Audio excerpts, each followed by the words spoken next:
Hello class, welcome back बच्चों। लो प्यारे बच्चों, स्टार्ट कर रहे हैं नया लेक्चर। बेटा अब एक काम कर लो, मिडल पेपर पेन निकाल लो या फिर नोटबुक और पेन निकाल लो। आज बहुत सारे एमसीक्यूज डिस्कस कर रहे हैं, पास्ट ईयर क्वेश्चन स्टार्ट करने जा रहे हैं यूनिट के। बाबू बहुत सारे क्वेश्चन है, शायद ऐसा होगा 3 से 4 लेक्चर लगेंगे पिछले सभी सालों के क्वेश्चन कराने। पिछले 13 ईयर के क्वेश्चन करने जा रहे हैं हम, 13 ईयर के, तो इट विल टेक टाइम। ठीक है ना जी। बाबू और बता देता हूं, कुछ एमसीक्यूज बहुत टेक्निकल है, वो बहुत ज्यादा टेक्निकल, तो संभलना थोड़ा सा। मिडल पेपर पेन निकालो सभी, या नोटबुक और पेन निकाल लो, सॉल्व करेंगे सभी। बस बस बस, लो जी आंसर लिखो। The value of dash can be greater than 1। Properties आपको याद होनी चाहिए, इनमें से किसकी वैल्यू ग्रेटर देन 1 होती है, याद कर लो।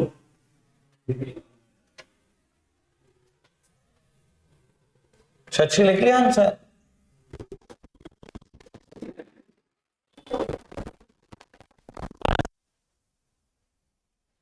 ठीक है जी।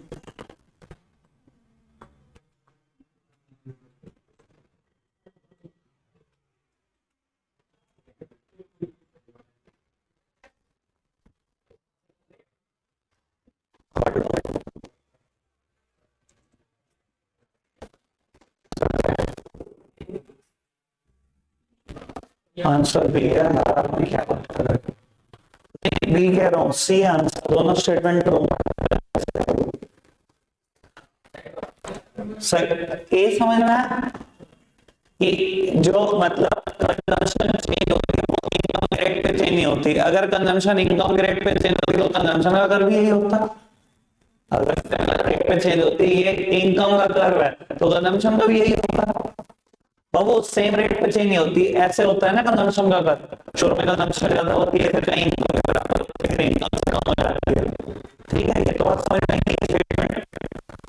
ये पढ़ना कहता है autonomous consumption is the ratio of total consumption to total income. Sir और क्या होगी, निकलेगा तो ऐसे ही निकले सी बार भी।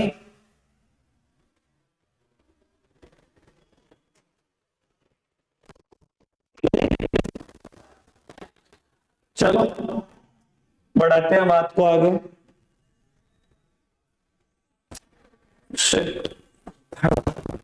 पढ़ना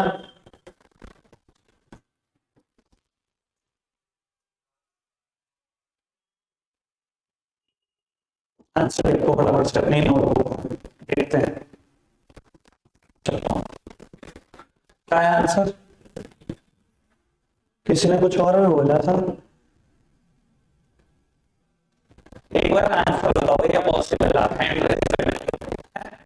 ए ऑप्शन किसके साथ है, ये बताओ। नहीं कोई नहीं है। बी कौन कौन है? बहुत सारी तो दादी है। सी कौन कौन है? सी है क्या? बी है?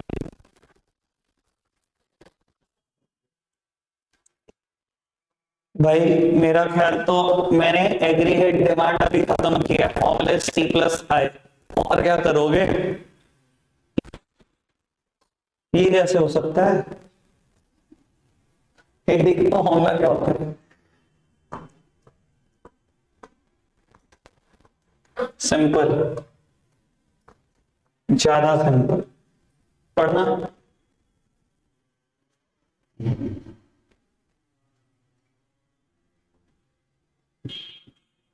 आंसर लिखो। वंशिका जी छुट्टियां नहीं रुक रही। आंसर क्या है जी?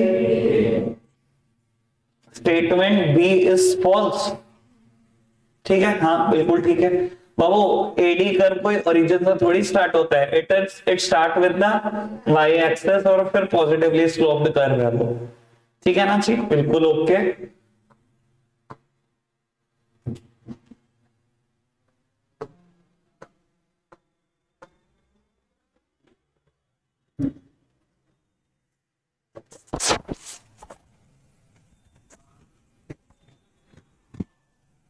सिर्फ आंसर लिखना, बोलना नहीं जब तक मैं ना कहूं।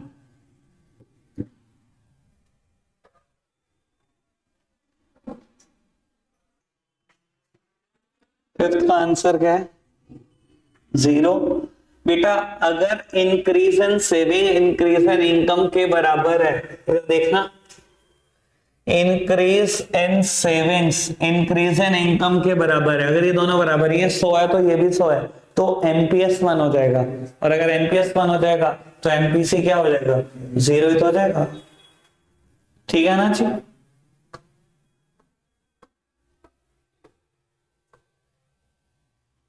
ये पढ़ना।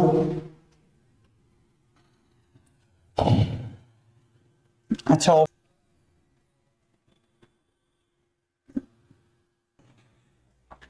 बेटा 1 मिनट हल्की सी चर्चा कर देता हूं इस पे, ताकि आप परेशान ना आ जाओ बिल्कुल। बेटा आपको याद है कभी आपने सी फंक्शन पढ़ा था, कंजम्पशन फंक्शन? किसके बराबर होता है? सी बार प्लस बी वाई। बेटा इसको हम बोलते हैं ऑटोनॉमस कंजम्पशन, और इस पार्ट को हम बोलते हैं इंड्यूस्ड कंजम्पशन। ठीक है, इंड्यूस्ड कंजम्पशन किसको बोलते हैं बेटा? इस पार्ट को बोलते हैं कंजम्पशन के, इस पार्ट को, इस पार्ट को हम क्या बोलते हैं?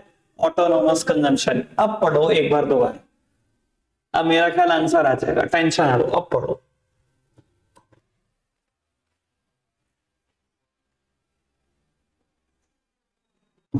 अब बताओ आंसर क्या है? बेटा दोनों स्टेटमेंट ट्रू हैं, किसी को कोई दिक्कत आई पूछना, कुछ बताओ। समझ में आ गया?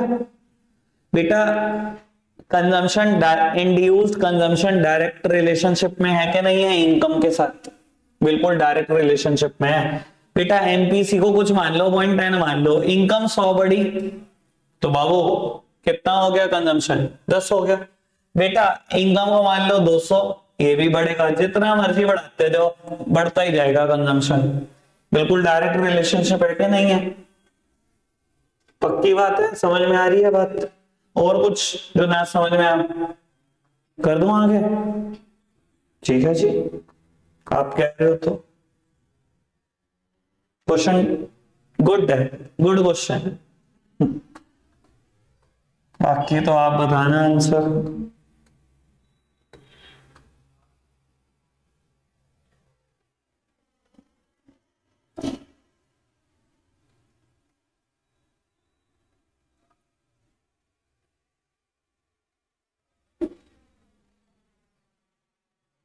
हाँ जी सर, आंसर क्या है? आंसर इज डी, क्योंकि ए पार्टी गलत है। पढ़ दो, कोई जल्दी नहीं है हमें। बाबू कहता है break even level of income पर एपीसी की वैल्यू 0 होती है। बेटा एपीसी की वैल्यू 0 नहीं, एपीसी की वैल्यू 1 होती है। खुद सोचो, ब्रेक इवन की प्रॉपर्टी 2 है, y is equal to C, S is equal to 0। ये प्रॉपर्टी है ना? अगर मैं इस प्रॉपर्टी का यूज करूं तो बेटा सी की वैल्यू भी तो y है, एपीसी कितना है? 1 ही तो है। एपीसी 0 नहीं होता ब्रेक इवन पे, बल्कि 1 होता है। अगर ये फॉल्स है फिर तो कोई ऑप्शन ही नहीं बचता ना, सीधा ऑप्शन है, सीधा डी पे शिफ्ट हो जाओ। है बोर्ड में ऐसा आना चाहिए, अदर्शन रीजनिंग या तो है ना, या उसका आंसर डी हो, है ना? ए और बी में से आंसर नहीं होना चाहिए, वो बहुत परेशान करता है। चलो ये क्वेश्चन करा हुआ है आपने, पढ़ो।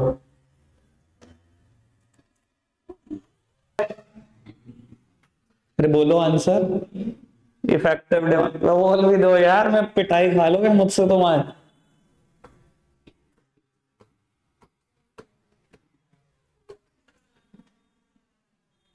अरे ऑप्शन वही है, दर्शन रीजनिंग है, तुम बस ये पढ़ो। हाँ इसको जूम करूंगा, ऑप्शन नहीं आ रहे।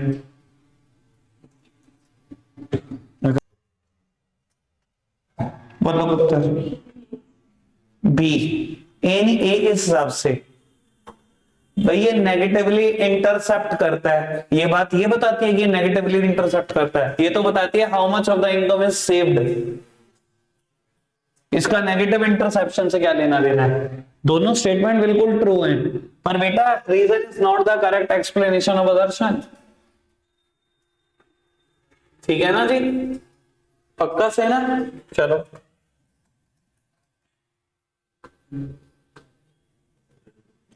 बढ़िया क्वेश्चन, बहुत ज्यादा बढ़िया क्वेश्चन। बस एक काम करना है तो थोड़ी थोड़ी बात लिखो। हाँ स्टेटमेंट लिखनी बेटे, 3 मार्क में क्वेश्चन आया हुआ, तुम ये समझो। As the income increases people tend to save more, justify the given statement. चलो एक काम करते हैं, लिखते हैं। अच्छा ये बताओ, ये स्टेटमेंट ऐसे सच है कि नहीं है? जैसे जैसे इनकम बढ़ती है पीपल स्टार्ट सेविंग्स, पक्का मानते हो ना? ऐसा है ना? अच्छा हम जो एग्जांपल मानते थे उससे भी प्रूव होता है कि नहीं?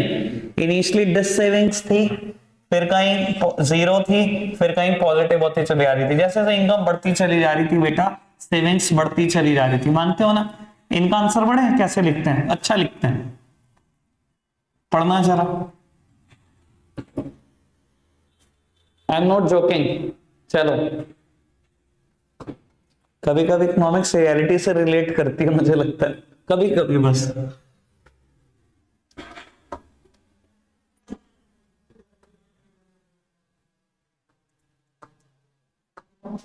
आंसर बताओ, गुड क्वेश्चन, आंसर बताओ। दोनों स्टेटमेंट ट्रू है? बिल्कुल ट्रू है। कोई दिक्कत किसी भी बात में आई तो पूछो। बी पार्ट समझ में आया? एडी और कंजम्पशन कम दो पैरेलल है, समझदार को इशारा काफी। एडी का फॉर्मूला है सी प्लस आई, ठीक है ना? आप सी कर बना लो और एडी कर बना लो। मैं ऐसे भी तो लिख सकता हूं, if AD is equal to C plus I, AD minus C is equal to I. यानी कि एग्रीगेट डिमांड और कंजम्पशन में सिर्फ आई का ही डिफरेंस चलता है, दोनों का पैरेलल है, बिल्कुल पैरेलल। और अगर याद हो तो भाई एडी उठाकर देख लो, सबसे पहले मैंने समझाया था बैच में कि ये दोनों में डिफरेंस सिर्फ आई का होता है हर पॉइंट पे। ठीक है जी? भाई किसी की कोई प्रॉब्लम आ जाए देखो बता देना, ये मत समझना कि मैं अपने आप समझ लूंगा कि तुम्हारी प्रॉब्लम आ रही है। ठीक है ना? जो शर्म करेगा अपना नुकसान खुद करेगा बेटा। चलो न्यूमेरिकल है भी, सॉल्व करो फटाफट से, आंसर दो। Answer is 1000। चलो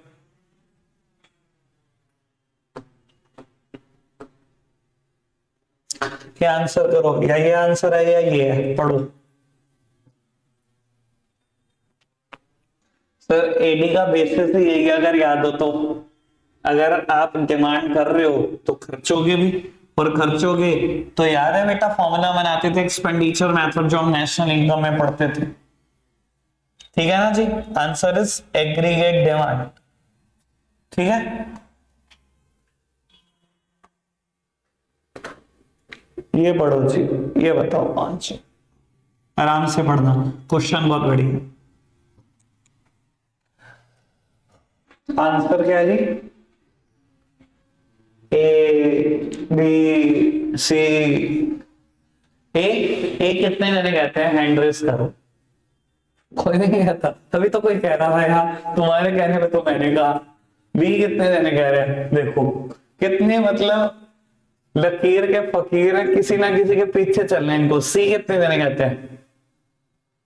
2 ने कहा तो 4-5 ने हाथ उठा दिया पीछे। अच्छा, और डी कितने देने कहते हैं? कोई नहीं कहता। चलो सैडली सभी क्वेश्चन, सभी बच्चों के आंसर गलत है। Answer is a. ना दिखाओ कॉन्फिडेंस यार, तुम कैसी कैसी बातें करने लग गए हो, बुद्धि तुम्हारी भ्रष्ट हो चली। अच्छा चलो ये बताओ, इन्होंने सी का उनका लॉजिक क्या है?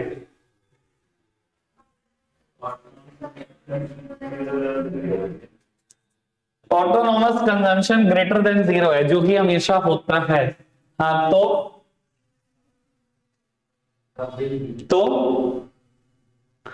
अगर वो ग्रेटर देन 0 है, it indicate national income of the economy will be rising. Income या तो कंज्यूम होती है या तो सेव। अगर ये 0 से ज्यादा है, ऑटोनोमस कंजम्पशन इसी का पार्ट है, सी बार प्लस बी बार। अगर ये 0 से ज्यादा है, इनकम तो बढ़ ही रही है ना भाई, तो खर्च रही है, कोई तो रिसीव करेगा ही ना इकोनॉमी में, इतनी क्या टेंशन ले रही है।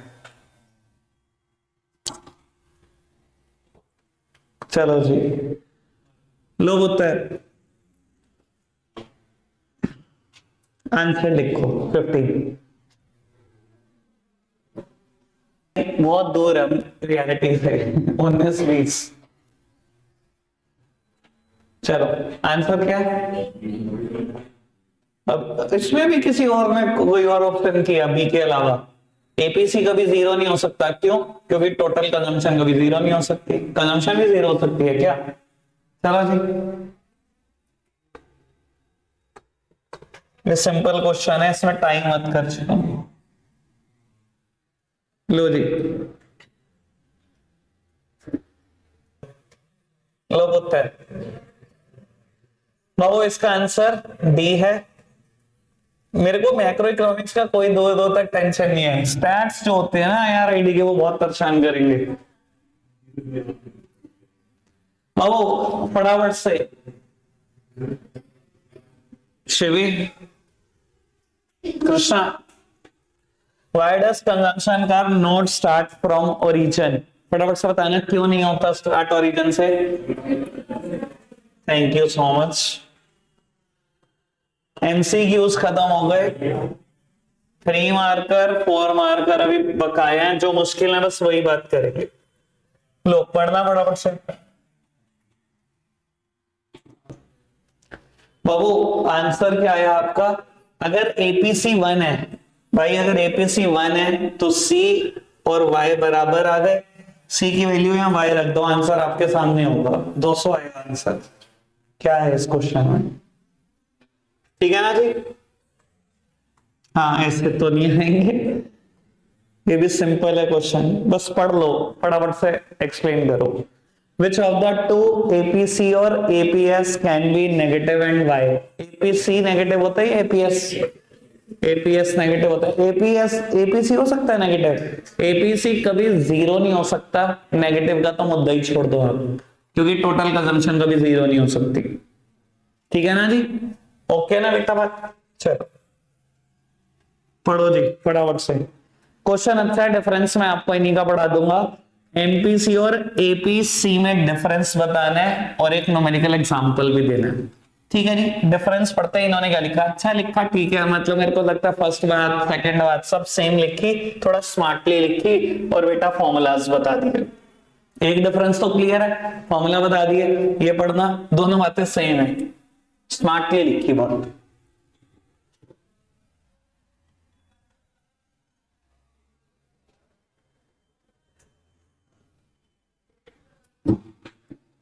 ठीक है ना? बंदे को और कुछ आना है, इतना स्मार्टली लिखना आना चाहिए, क्योंकि पेपर में बहुत कुछ झेला जाता है, ऐसा आता हो तो लिखना। लिखा तो दोनों डिफरेंस सेम है, फर्स्ट और सेकंड में फर्क है, और थर्ड में कोई फर्क है? तीनों की बात तो सेम है। चलो बाबू, इसने एक एग्जांपल क्या लिया, इसने कुछ भी ऐसे मान ली, इनकम कुछ भी कंजम्पशन मान ली, एपीसी और एमपीसी कैलकुलेट करके दिखा दिया। आप अपना ही शेड्यूल याद रखो, वही कर देना, करना पड़े। ठीक है जी? चलो लो जी, ये करो न्यूमेरिकल फटाफट से।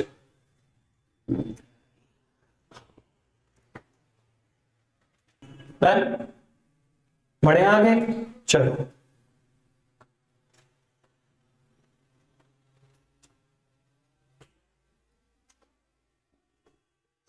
लो जी, ये करना।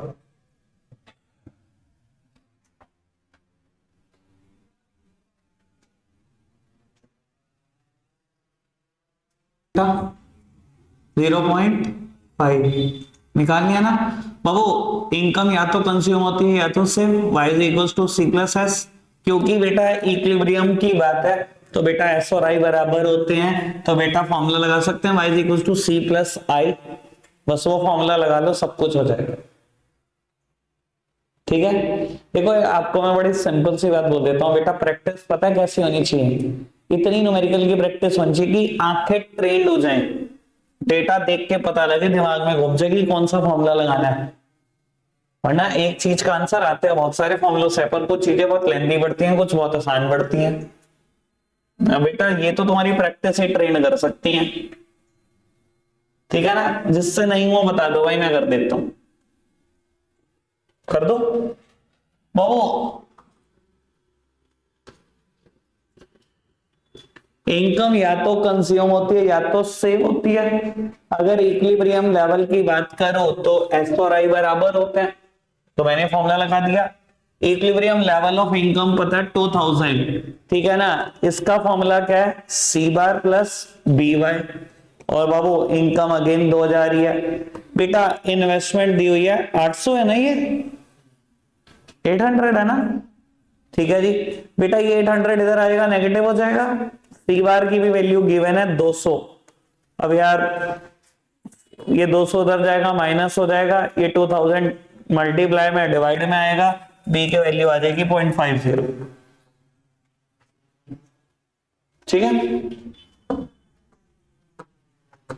3 न्यूमेरिकल और कराने हैं तो बहुत बचकाने वाले क्वेश्चन आए हैं। कई क्वेश्चन तो इतने हल्के थे ना, कोई लेवल ही नहीं था। पढ़ना, give the meaning of APS, relation बतानी है एपीसी के साथ। सर रिलेशन तो क्लियर है ना, APC plus APS equals to 1। Meaning बता ही दोगे, कुछ है नहीं इसमें।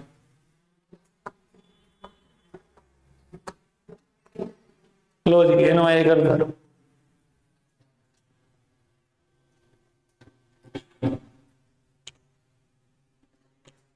देखो 3 नंबर में कैसे क्वेश्चन आते थे 2012, अब नहीं आएंगे। अरे आने चाहिए, वो बात अलग है, सबका कर्मों का हिसाब अलग अलग है ना। हमारा 2010 था, इससे मिल के आते थे।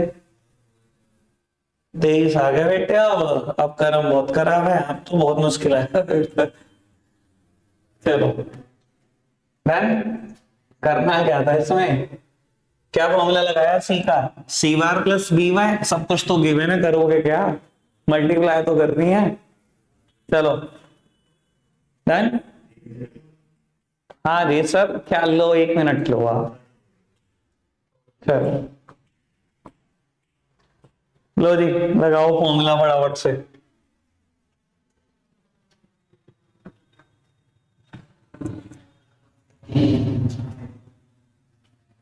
ठीक है, सेम फॉर्मूला, सब कुछ सेम फॉर्मूला, सेम है, रहने दो। चलो आगे बढ़ो। ये बढ़िया था। इसकी एक्सप्लेनेशन मैंने कहा एक बार पढ़ने के लिए, outline the steps taken in deriving consumption curve from the saving curve. बेटा क्वेश्चन में हमें सेविंग कर्व गिवन है, कंजम्पशन कर्व बनाना है सेविंग कर्व से, बनाया हमने। एक्सप्लेनेशन मिसिंग थी, यहां से कॉपी हो जाएगी, मेहनत बची। ठीक है जी, एक्सप्लेनेशन मैंने लिख दिया कि यहां से दिखवानी है बच्चों को। एक बार बाबू इनके पॉइंट्स देख लो, ये क्या मान रहे हैं। ओ एस बार, इन्होंने कहा तुम जो मर्जी नाम रखो, ठीक है ना। अच्छा, ओ और एस बार बराबर होंगे ना, और सी बार के। जितना जीरो लेवल पे डिस सेविंग्स होती हैं उतनी तो ऑटोनोमस कंजम्पशन होती है। और जहां कहीं एस जीरो होता है, इन्होंने पॉइंट ई माना, वहीं बेटा ए एस कर्व को मतलब y is equals to C बी होता है। ब्रेक इवन पॉइंट की 2 प्रॉपर्टी है ना, S zero y is equals to C. ठीक है ना जी, एक्सप्लेनेशन पढ़ना।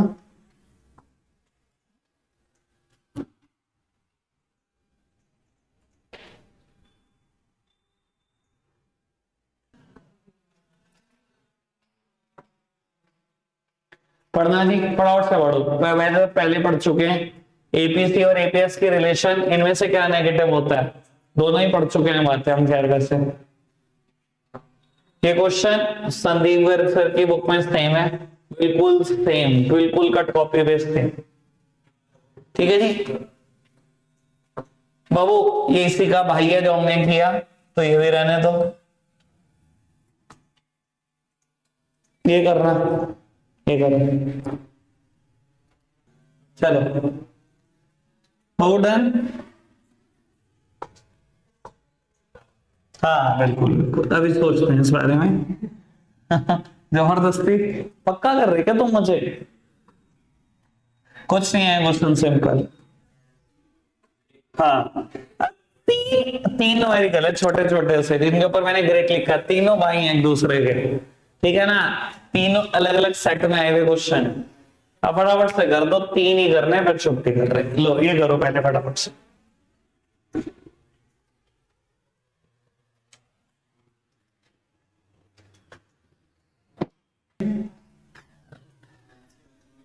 अरे ये मेरे को तो आंसर बहुत पहले से रटा होता है, मैं तो क्वेश्चन देख के बता देता हूँ जिसका क्या आंसर आने वाला है, वो मैंने थोड़ी नोटंकी करनी पड़ती है तुम्हारे सामने।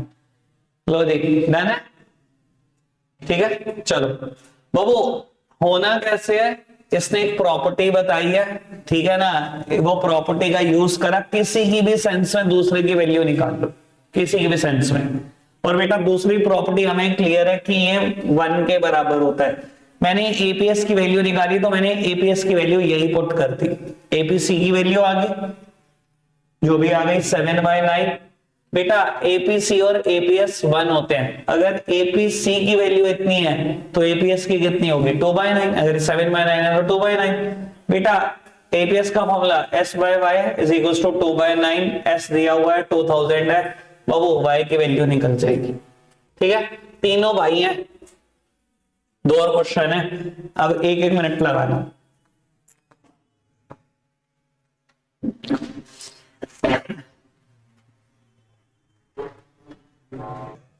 आंसर आएगा 10,000 लास्ट, इसका लास्ट भाई से भी मिल लो।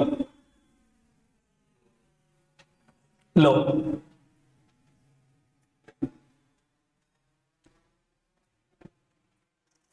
2250, टोटो 50। आज के लिए इतना ही रखेंगे, बाय बाय।